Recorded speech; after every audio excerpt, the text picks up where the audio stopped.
नमस्कार। बागमती प्रदेश सरकार र प्रदेशका नागरिक बीच सञ्चारको पुल, नागरिकका अपेक्षा, त्यसलाई पूरा गर्ने प्रदेश सरकारको प्रतिबद्धता, समृद्ध प्रदेशको लक्ष्य प्राप्त गर्न प्रदेश सरकारको प्रयास, योजना, विकास र परिणामको प्रस्तुति कार्यक्रम बागमती प्रदेश डायरी। दर्शकवृन्द, बागमती प्रदेश डायरीमा हामीले प्रदेशका नागरिकको चाहना र जनअपेक्षा पूरा गर्न बागमती प्रदेश सरकारले गरिरहेका काम, योजनाहरूको निर्माण र तिनको कार्यान्वयन अनि नागरिकका आवाजलाई प्रदेश सरकारसँगको सहकार्यमा कार्यक्रमको निर्माण गरी प्रस्तुत गर्दै आइरहेका छौँ। दर्शकवृन्द, झन्डै 1 वर्ष हुन लागिसकेको छ। कोरोनाको महामारी र त्यसको असरले देशको समग्र क्षेत्र प्रभावित बनेको। कोरोनाका कारण आर्थिक सामाजिक विकासका क्षेत्रमा सोचे अनुरूप काम हुन सकिरहेको छैन। तर प्रतिकूलताको यस्तो समयमा पनि नागरिकका चाहना, विकास र समृद्धि हासिल गर्न बागमती प्रदेश सरकारले विभिन्न प्रयासहरूलाई निरन्तरता दिइरहेको छ। कार्यक्रम बागमती प्रदेश डायरीको यो श्रृङ्खलामा हामीले प्रदेश सरकारका तीनै प्रयासहरूको चर्चा गर्दैछौँ। कार्यक्रमको सुरु गरौँ जनस्वास्थ्यको सरोकारलाई केन्द्रमा राखेर बागमती प्रदेश सरकारले धादिङमा जिल्ला अस्पतालमा सुरु गरेको सघन उपचार सेवा सम्बन्धी प्रसङ्गबाट। जिल्लाकै एकमात्र ठुलो अस्पताल धादिङ अस्पतालमा सघन उपचार सेवा नहुँदा गम्भीर प्रकृतिका बिरामी र तिनका आफन्तले निकै पीडा सहँदै आइरहेका थिए। कोरोनाको महामारीको अवस्थामा त झन बढी यो सेवाको अभाव खड्किएको थियो। स्थानीयको यस्तै पीडा र आवश्यकतालाई महसुस गरेर प्रदेश सरकारको सामाजिक विकास मन्त्रालयले अस्पतालमा सघन उपचार सेवा सुरु गराएको छ। धादिङ अस्पतालले सोमबारदेखि सघन उपचार कक्ष सञ्चालनमा ल्याएको छ। निकै लामो समयको प्रयासपछि धादिङ अस्पतालले सो कक्ष सञ्चालनमा ल्याउन सफल भएको हो। कोरोना महामारीका कारण अस्तव्यस्त भएको बेला स्वास्थ्य क्षेत्रमा यो निकै उपलब्धिमूलक रहेको धादिङका स्थानीयहरूको भनाइ छ। सो सेवा सुरुका लागि बागमती प्रदेश सरकार अन्तर्गत सामाजिक विकास मन्त्रालयले आवश्यक उपकरण उपलब्ध गराएको हो। प्रदेश सरकारले कोरोना महामारीकै बीच आफ्ना प्रदेशभित्र भएका अस्पतालहरूमा सघन उपचार कक्ष सञ्चालनमा ल्याउने तयारी गरेको थियो। यो सेवा सुरु भए लगत्तै अब धादिङ अस्पतालमा आएका बिरामीहरूलाई निकै फाइदा पुग्नेछ। कुनै पनि जटिल किसिमका बिरामीहरूको उपचार लगायत शल्यक्रियाका क्रममा पनि निकै सहयोगी हुनेछ। उक्त सघन उपचार कक्षको सोमबार बागमती प्रदेश सरकारको सामाजिक विकास मन्त्री युवराज दुलालले उद्घाटन गर्दै सेवा आरम्भ भएको औपचारिक जानकारी दिनुभएको हो। यसै क्रममा मन्त्री दुलालले धादिङ अस्पतालमा सञ्चालित सम्पूर्ण सेवाका बारेमा पनि जानकारी लिनुभएको थियो। कार्यक्रममा बोल्दै मन्त्री दुलालले आफ्नो प्रदेशभित्र भएका सम्पूर्ण अस्पतालमा गुणस्तरीय स्वास्थ्य सेवाका लागि आवश्यक जनशक्ति, आधुनिक उपकरण उपलब्ध गराउने सरकारको दायित्व भएको बताउनु भएको छ। जनशक्ति आपूर्ति गर्नको लागि हामीले दिइसकेका छौँ मन्त्रालयको तर्फबाट र चौथो तहको कर्मचारीबाट प्रदेश लोकसेवा आयोगले पनि विज्ञापन गरेर पदपूर्ति गर्ने प्रक्रिया सुरुवात गरेको छ। 14 देखि 8औं सम्म लगातार रूपमा 8औं 9औं सम्म चाहिँ लोकसेवा आयोगले अब पदपूर्ति पनि गर्दै जान्छ। कार्यक्रममा बोल्दै मन्त्री दुलालले धादिङ अस्पताल राजधानी काठमाडौँ बाहेक प्रदेशभित्रका अस्पताल मध्ये सघन उपचार कक्ष सञ्चालनमा ल्याउने यो तेस्रो अस्पताल भएको पनि जानकारी दिनुभएको छ। यसैगरी प्रदेश सांसद डाक्टर रामकुमार अधिकारीले आइसियु सेवा निकै खर्चिलो र जटिल भएको तर जिल्लाका अस्पतालहरूमा यो सेवा निकै आवश्यक भएको भन्दै जनताहरूको सहजता र गुणस्तरीय स्वास्थ्य सेवा उपलब्ध गराउनु सरकारको सबैभन्दा ठूलो कर्तव्य भएको बताउनुभयो। आइसियु पनि हामीले भने जस्तो एकदमै सजिलो, अब सबै अपरेसन यहाँ हुन्छ, त्यो मानसिकताबाट अब हामी मुक्त हुनुपर्छ। आइसियु अत्यन्तै जटिल चाहिँ सेवा हो। नीलकण्ठ नगरपालिकाका मेयर भीमप्रसाद ढुङ्गानाले आफ्नो नगर क्षेत्रभित्र रहेको अस्पताल भएकोले सघन उपचार कक्ष मात्र नभई धादिङ अस्पतालमा थप गरिने अन्य सेवा सुविधाका लागि आफ्नो स्थानीय तहले पनि साथ दिने बताउनु भएको छ। 29 जना डाक्टरको दरबन्दीमा अहिले 17 जना यहाँ हुनुहुन्छ भने मैले सुने अस्पतालमा यहाँ हुनुहुन्छ भने सुनि। तर सायद आजका मितिबाट हामीले इमर्जेन्सीमा राति 1 बजे आउँदाखेरि डाक्टर साहबले चेक गरेर बस्नुहुन्छ कि भन्ने प्रश्न यहाँनिर चाहिँ छ कि कति बेडको भन्दा पनि। अनि यहाँ मेरो याचेलाई नै लगाएर नि हो भने यसको उन्नति प्रगतिमा हामी कति खुसी हुन्। अस्पताल व्यवस्थापन समितिका अध्यक्ष महेन्द्र धमलाले धादिङ अस्पतालबाट दिइने गुणस्तरीय स्वास्थ्य सेवाका लागि अस्पतालमा कार्यरत सम्पूर्ण टिम अहोरात्र खटिएका कारण अस्पताल यो अवस्थामा ल्याउन सफल भएको दाबी गर्नुभएको छ। यस अस्पतालमा सेवा लिन आउने जति पनि बिरामीहरू छन्, दुई चारवटा कुराहरूमा उहाँहरूलाई पूर्णता विश्वास हुनुपर्ने हामीले देखेका छौँ। कार्यक्रममा अस्पतालका प्रमुख डाक्टर त्रिभुवन झाले अस्पतालको सम्पूर्ण गतिविधिका बारेमा जानकारी गराउनु भएको थियो। शिव सिलवाल, नेपाल टेलिभिजन, बागमती प्रदेश डायरी, धादिङ। नागरिकको सामाजिक विकासका लागि अति आवश्यक मानिएका स्वास्थ्य र शिक्षा क्षेत्रमा प्रदेश सरकारले विशेष चासो दिएर काम गरिरहेको छ। यसै सन्दर्भमा रामेछाप जिल्लामा 2वटा विद्यालय भवनको निर्माण सम्पन्न गरी समुदायलाई हस्तान्तरण गरिएको छ। जिल्लाको सदरमुकाम मन्थली र लिखु तामाकोशी गाउँपालिकामा विद्यालय भवनको नवनिर्माण गरिएपछि स्थानीयलाई अब सहज हुने भएको बारेमा रामेछापबाट हिमाल ढुङ्गेलले पठाउनु भएको यो रिपोर्ट। बागमती प्रदेशका आर्थिक मामिला तथा योजना मन्त्री कैलाश ढुङ्गेलले आफ्नै देशमा बिक्न सक्ने जनशक्ति उत्पादन अहिलेको आवश्यकता भएको बताउनु भएको छ। रामेछापको मन्थली नगरपालिकाको हर्रे मावि फुलासीको नवनिर्मित विद्यालय भवन उद्घाटनका अवसरमा उहाँले भौतिक पूर्वाधार निर्माणले फड्को मारेको बताउँदै अब पढाइको गुणस्तरमा सबैको ध्यान जानुपर्नेमा जोड दिनुभयो। प्रदेश सरकार र स्थानीय सरकारको संयुक्त पहलमा कहीँ भवन, कहीँ विद्यालय भवन, कहीँ स्वास्थ्य भवन, कहीँ अस्पताल, कहीँ बाटो, कहीँ बिजुली, कहीँ पर्यटन, कहीँ कृषिका अनेकौं विकासका कार्यक्रमहरू सञ्चालन भएका छन्। अबको शिक्षाले युवाहरूलाई विदेश, खास गरी खाडी देशमा जानका लागि रोक्न सक्नुपर्छ भन्दै मन्त्री ढुङ्गेलले योग्य जनशक्ति भए चाँडै नै देशले विकासमा फड्को मार्न सक्ने बताउनुभयो। यो स्कुल विद्यालयमा उच्च शिक्षा मावि, त्यसपछि उच्च मावि, +2 गरेर या SLC गरेर कतार जाने, दुबई जाने होइन। यहाँ पढेको मान्छेले यी काम गर्न सक्ने विद्यालयको पढाइ गर्न सक्यो भने यी भवन बनाएको अर्थ राख्छ। सडक, शिक्षा तथा स्वास्थ्य लगायतका क्षेत्रमा अहिले धेरै काम भएको बताउँदै मन्त्री ढुङ्गेलले अहिलेको संविधानको जगमा टेकेर समाजवादको बाटो रोज्नुको विकल्प नभएको बताउनुभयो। एसियाली विकास बैङ्कको ऋण सहयोगमा बनेको उक्त भवन सोही दिन विद्यालयलाई हस्तान्तरण समेत गरिएको थियो। यसैबीच लिखु तामाकोशी गाउँपालिकाको खिम्तीमा निर्मित जनजागृत माविको भवन पनि उद्घाटन गरिएको छ। नागरिकको तहमा स्वास्थ्य र शिक्षाको विकास जति आवश्यक छ, आर्थिक विकास पनि उत्तिकै महत्त्वपूर्ण हुन्छ। यस्तै कुरालाई विचार गरी बागमती प्रदेश सरकारले प्रदेश अन्तर्गतका जिल्लाहरूमा आर्थिक विकासका लागि विभिन्न गतिविधि र संरचनाहरूको निर्माण गरिरहेको छ।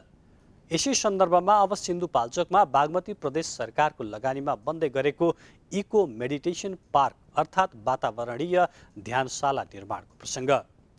12 विषय नगरपालिकाको सुनकोशी सामुदायिक वन क्षेत्रमा बन्दै गरेको जिल्लाकै पहिलो यो बहुवर्षीय आयोजनाको पार्क निर्माण सम्पन्न भएपछि पर्यटन क्षेत्रमा नयाँ उदाहरण बन्ने अपेक्षा प्रदेश सरकारले लिएको छ।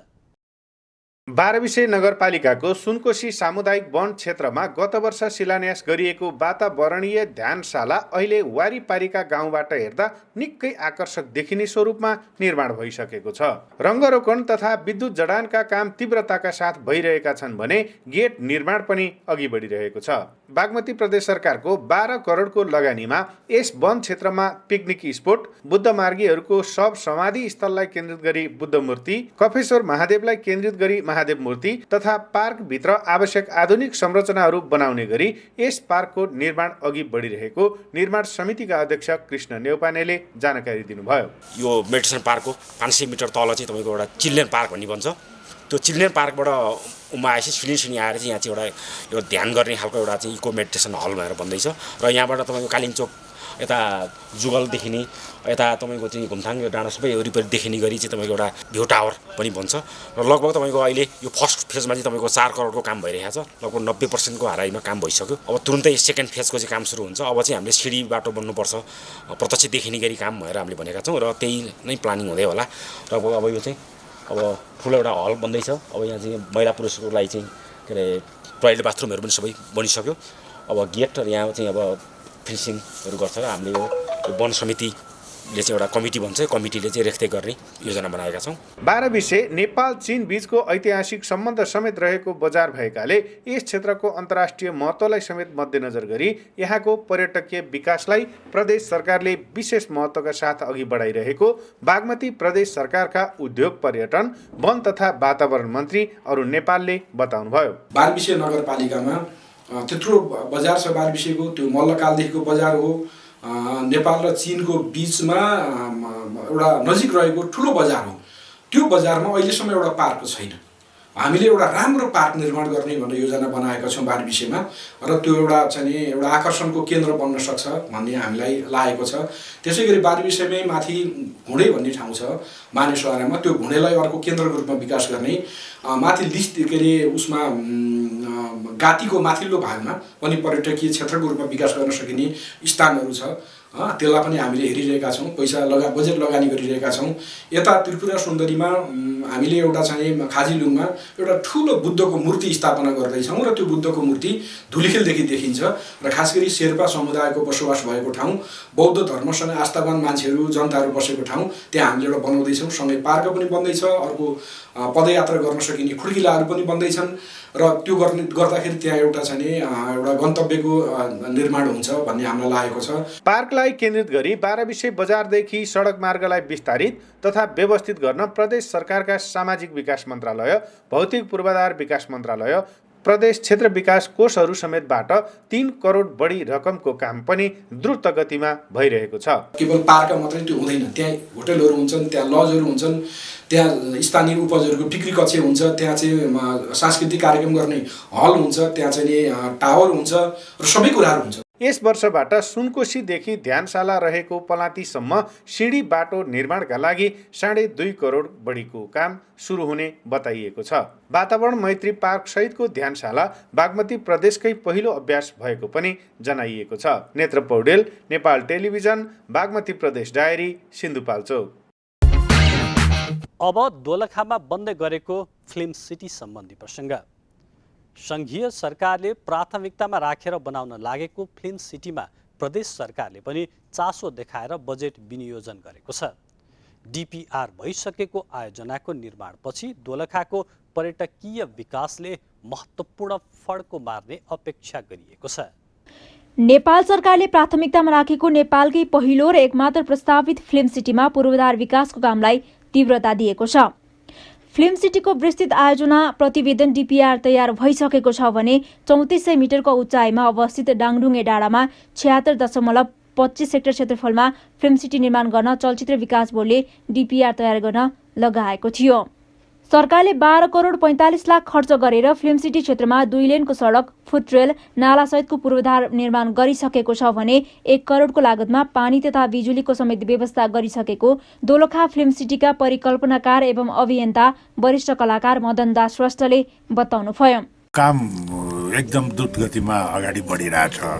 अहिले यो फिल्म सिटी निर्माण स्थल लाकुरी डाँडा खरिडुङ्गामै यहाँ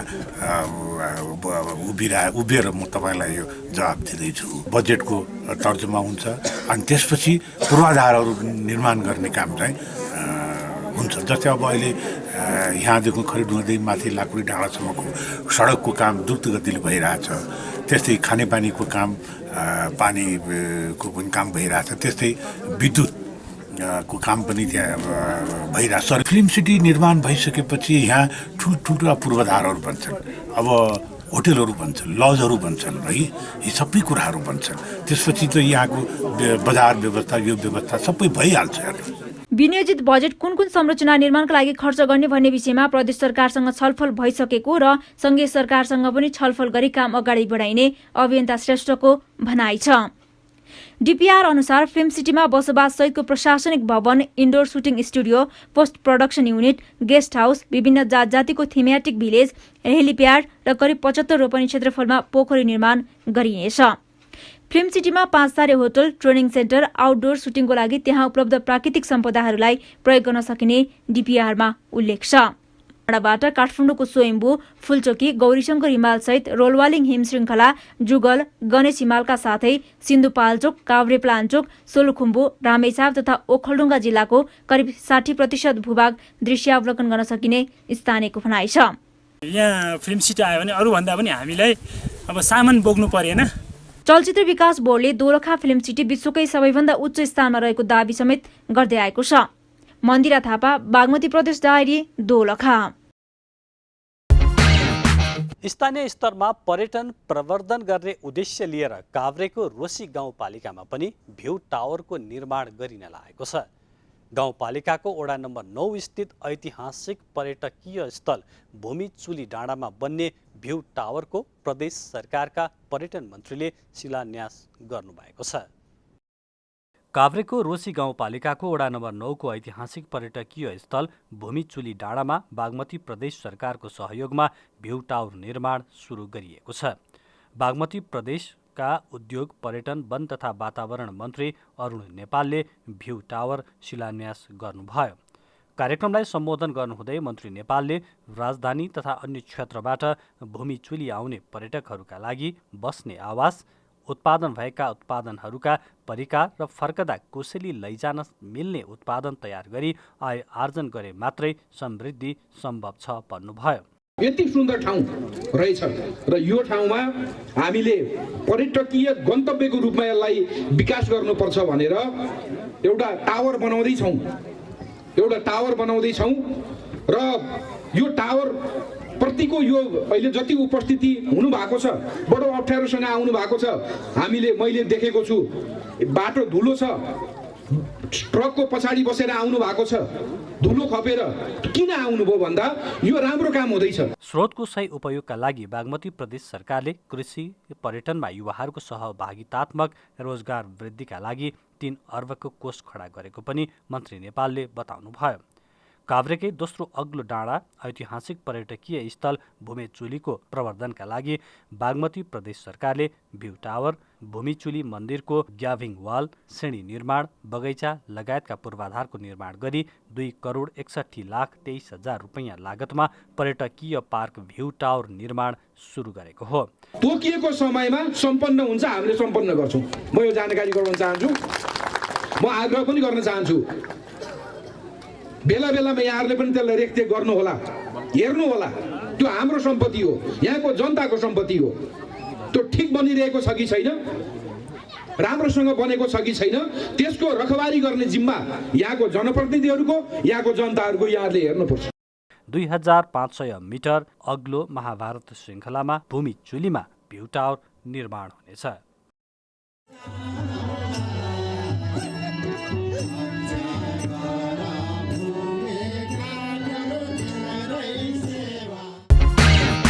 अब रसुवाको प्रसङ्ग। कुण्डै कुण्डको जिल्ला भनेर चिनिने रसुवा जिल्लामा रहेका महत्त्वपूर्ण र प्रसिद्ध कुण्डहरूको संरक्षण र विकासका लागि प्रदेश सरकारले पनि ठुलो बजेट खर्च गरिरहेको छ। धार्मिक एवं पर्यटकीय सम्भावना बोकेका त्यहाँका कुण्डहरूमा प्रदेश सरकार गठन भए यता धेरै उल्लेखनीय कामहरू भएका छन्। रसुवा जिल्लालाई कुण्डै कुण्डको जिल्ला भनेर पनि चिनिन्छ। जिल्लाभित्र 108वटा कुण्ड रहेका छन्। रसुवा धार्मिक तथा पर्यटकीय क्षेत्रको दृष्टिकोणले महत्त्वपूर्ण जिल्ला मानिन्छ। जिल्लामा धार्मिक, ऐतिहासिक तथा पर्यटकीय क्षेत्र थुप्रै छन्। लाङटाङ, गोसाइकुण्ड, रसुवागढी लगायतका क्षेत्रमा वार्षिक हजारौं पर्यटक पुग्ने गरेका छन् भने धेरै क्षेत्र प्रचार प्रसारको अभावमा अझै ओझेलमा परेका छन्। धेरै कुण्ड रहेकोले जिल्लामा रहेका कुण्डहरूमध्ये अझै पनि धेरै कुण्डको नामाकरण हुन सकेको छैन। जिल्लाको गोसाइकुण्ड, नौकुण्ड र आमाछोदिङमो गाउँपालिकाको विभिन्न क्षेत्रमा कुण्ड रहेका छन्। यी 3वटै गाउँपालिकाले कुण्डको नामबाट आफ्नो गाउँपालिकाको नाम समेत राखेका छन्। गोसाइकुण्ड गाउँपालिकामा सबैभन्दा बढी कुण्ड रहेको छ। गणेश हिमाल र सूर्यपिक जस्ता रमणीय पहराको पवित्र परिधिभित्र गोसाइकुण्ड लगायतका सरस्वती कुण्ड, भैरवकुण्ड, दुधकुण्ड, सूर्यकुण्ड, रक्तकुण्ड, बिपकुण्ड, रामकुण्ड, लक्ष्मणकुण्ड, सीताकुण्ड, गणेशकुण्ड, कुमारकुण्ड, अग्निकुण्ड, पार्वतीकुण्ड, रिवरकुण्ड, महालक्ष्मी कुण्ड, महासरस्वती कुण्ड, महाकाली कुण्ड रहेका छन्। कुण्डको अध्ययन अवलोकन तथा तीर्थका लागि वार्षिक हजारौं पर्यटक रसुवा आउने गरेका छन्।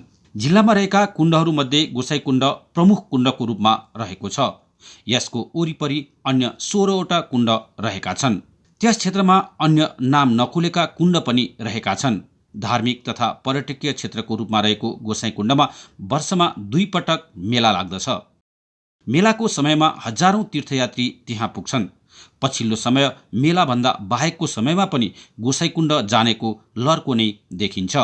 यसैले गर्दा पनि बागमती प्रदेशको भौतिक पूर्वाधार विकास मन्त्रालयले गोसाइकुण्डको एकीकृत विकास योजना निर्माण गरेको छ। मन्त्रालयको योजना अन्तर्गत विस्तृत परियोजना प्रतिवेदन DPR तयार पारिसकेको छ भने यस वर्ष 1 करोड रुपियाँ विनियोजन गरिसकेको छ।